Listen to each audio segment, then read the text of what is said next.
if you have zip hydro tap and hot water stop coming out, and yet the cold water is still working fine, the best thing is to touch your unit, make sure it's still hot, and if it is, it's pretty good chance that your hot water pump stop working. Now just be aware that when you disconnect it, the tank's still going to be full of hot water. So the first thing to do is disconnect the water supply, and then drain the hot water just by pressing your buttons if you still can. If not, just press the cold water out and take as much water out as possible. And then if no hot water comes out at all, well, then you need to be careful when you disassemble it so you don't burn yourself. The easiest way to test this is you're going to take the cover off. There's 6 screws, already taken them out, 3 on each side, and you will need the Torx T25 to do that. And once you do that, you take the cover off, and inside here, the pump's here on the bottom. That's the pump, and the connection of it is here, the little black plug. And when you peel the insulation back, you can see red and black wire at 12 volts. The easiest way to test if this your problem is the pump is just grab a small 12 volt battery, which I have it here, and you just connect plus to plus and minus to minus, and it should freely run. If it's not doing so, if it's not running fast or it's not running at all, well, you will need to buy one and then replace it. To do that, you're going to have to remove all the solenoids, which they have at the back, just 2 screws, and the whole is going to come out. Everything's going to come out. It's assembly. There's 6 wires going to them, so if you're not certain, just mark them so you can't mistake which one goes where. Disconnect the wires. Then there's a push fit connection, so you just depress the top, that would slide off. Then the other elbow, which goes to the tank, you need to take the little clamp off and gently slide it off, and take the whole thing out so you have enough room later on, because if this is attached to the, obviously you won't be able to take the tank out. Now to remove the tank, what you're going to need to do to get the access to the pump, which is right underneath there, if you can see it, you're going to need to take first of all this band out like so, and this will just let it go.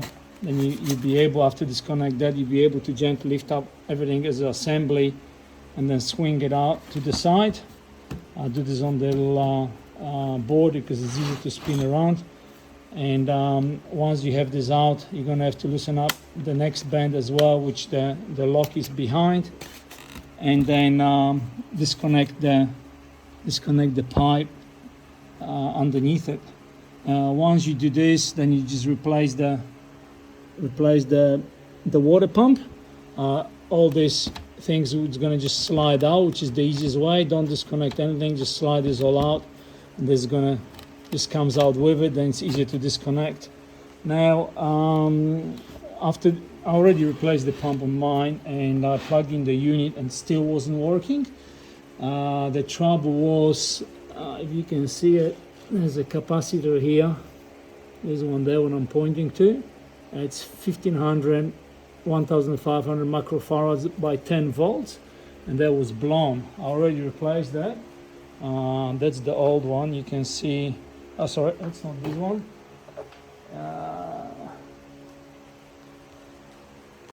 There it is, that's the one, and you can see the top of it's raised. Now when I checked that with my multimeter, it was only reading 1000 microfarads instead of 1500. So I just went ahead and got another one. I got actually bigger. It's no problem for you to get the different voltage. Higher voltage is going to give it a better duty cycle. So I got 1500 microfarads by 25 volts and replaced it, and off she went. Everything's working fine. Yeah, other than that, that's basically pretty much it. The price, I would hate to know what new board costs from Zip, because that little plastic pump wasn't cheap at all. It's $107 or something like that from Reese Plumbing ordered. And I would hate to know what's that motherboard would be worth. I would be guessing between $200 and $300. Now, it's something you can easily do. Obviously, to replace that, you're gonna have to disconnect all the wires and take the board out. There's 2 more screws over there and a couple of clips. And yeah, just take the photos if you're not sure where the wire is going, and they just unclip nicely. Yeah, put a new capacitor in and off you go. All right, see how you go. See ya. Okay, after fixing the pump, more problems. There was water leaking from the top of the valves. Was coming solenoids, and wasn't much, but it was just dribbling. So I went and pulled them apart. This one, the top one, just unscrews from the back, and then you press the button, and then pull out the blue tube, take it out with. Then I pulled this one already apart, and that's the O-rings inside. It's all brittle as a buggery. I found the replacement here. That's a Viton one, should do a little bit better. It's pretty simple. This is just unscrews. Then the center comes out. And then obviously that's just that's normal washer, like for gardening hose, I suppose. The plastic bit here, it's pretty hard with one hand, but you just gently wait on. I'll just put this maybe there.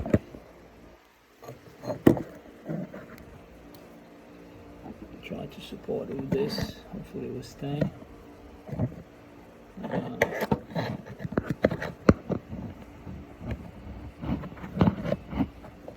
Maybe not. Use the old pump.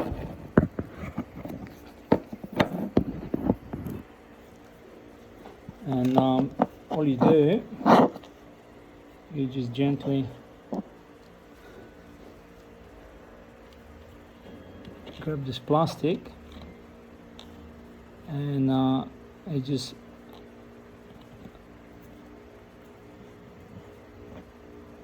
and comes out, and inside there's the O-ring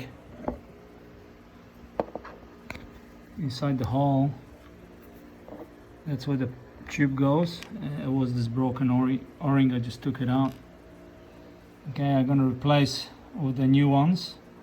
Happen to have them by sheer luck in my kit, and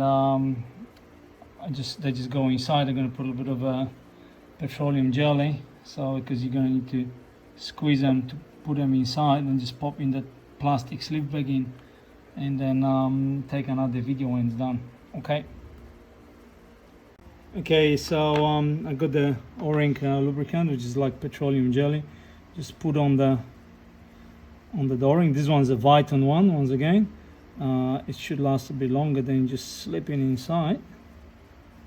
And once it goes in, you get the screwdriver and just put him inside, so it sits on the bottom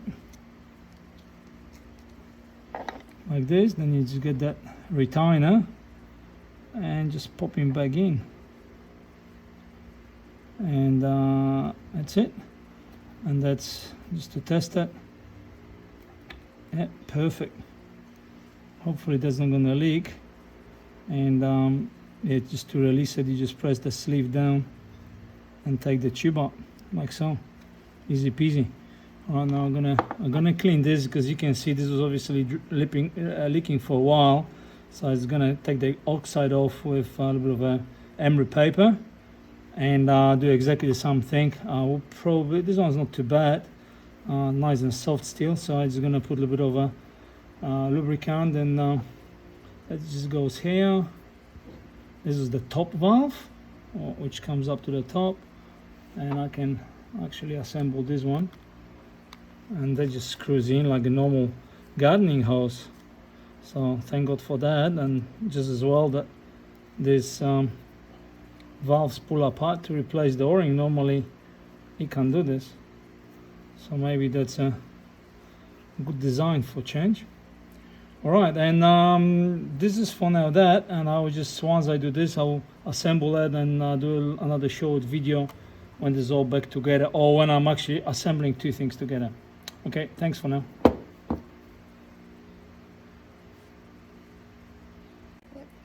After a bit of elbow grease, cleaning the brass fitting with a little bit of emery paper, that's how it comes out. I'm just going to give a bit of a quick blow of the compressed air to get all the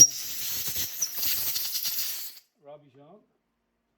And once again, get a fresh Viton o-ring. You can use this normal one, but I think they will last a little bit better, especially with the heat. And just pop it in like the other one. So you need to just give it a little bit of a, actually slipper now, a little bit on the side, that's it. And once it gets in, just a screwdriver and just sit him nice and flat on the bottom. I'm gonna coat all that valve with a little bit of that body of that o-ring lubricant, stop corroding. Put that retaining ring back in, as so. Yeah, just get a bit of it, a bit more. Just put on the bottom gasket.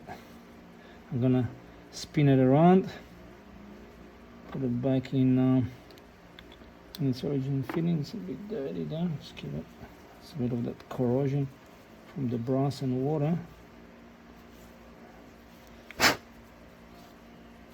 That's a bit better. Okay, then just put that back in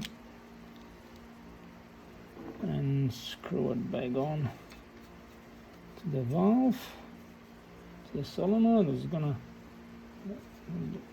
no. This one's already assembled. I'm just gonna nip it up a bit of pliers just to have a little bit extra tension, just smidgen. It's pretty good. Don't want to break it, it's plastic.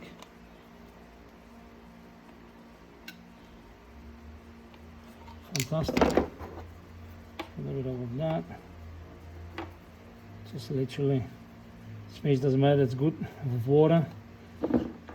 And click the top one in first all the way. Then click the bottom one in, all the way in, and the back, the screws go back in.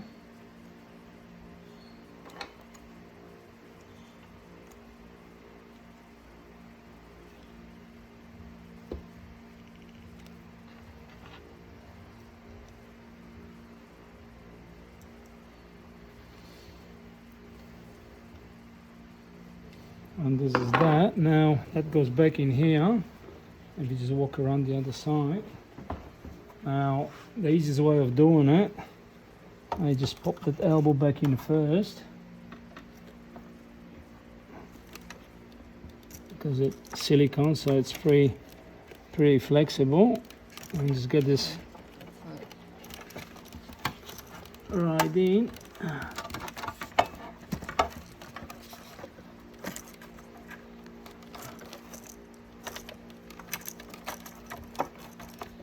Not much room, that's why, that's it. And now just click that bottom one and just push it straight in. Just need to get it square.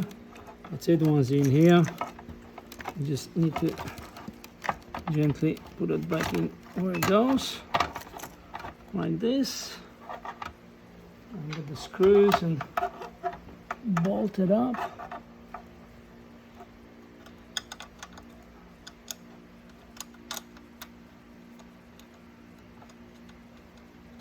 This is in position. Still using the Torx T25 all the time.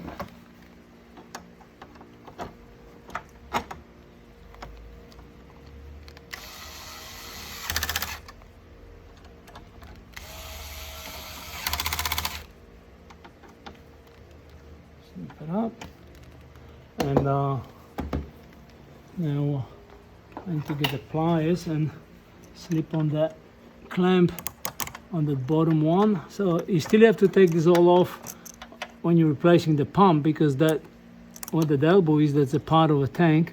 It's a copper pipe on the far side. Just need to slip him back up gently, gently. A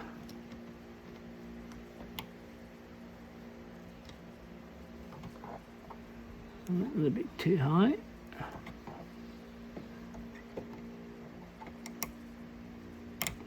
That's good. And then all that's left, I marked the wires before, so red one goes to the red, and just plug them back in, shift them together. Yeah. Okay, so there's a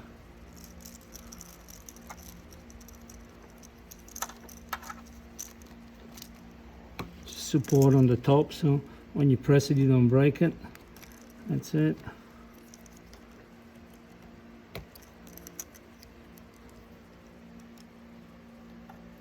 And then the yellow ones. When I was pulling this one off, you can see I put the different crimp, it just pulled out, so I replaced it just with insulated crimper, and that should be it, ready for testing. So there was the water was coming out from here, was slowly, in the beginning it was only a tiny little bubble, little drop of water coming out every 15 minutes or so, and I just replaced the tube. I thought I might fix it, but then once I disturbed it, it was actually coming out more. It was just slowly just dripping, so hopefully this will fix it. All right, thank you. Thanks for. Okay, so I installed the unit under the sink. I left the cover off so I can check it all. So you can see there was the trouble valve was over there where I replaced the O-rings, and yeah, it's all good. It's perfect.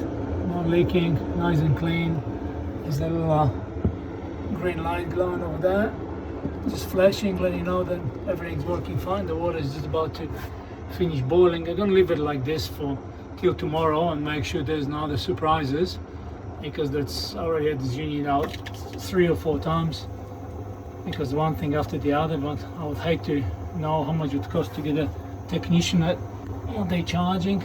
So anyway, thank you very much for watching, and hopefully they will help you out, sort out problems with your zip hydro taps.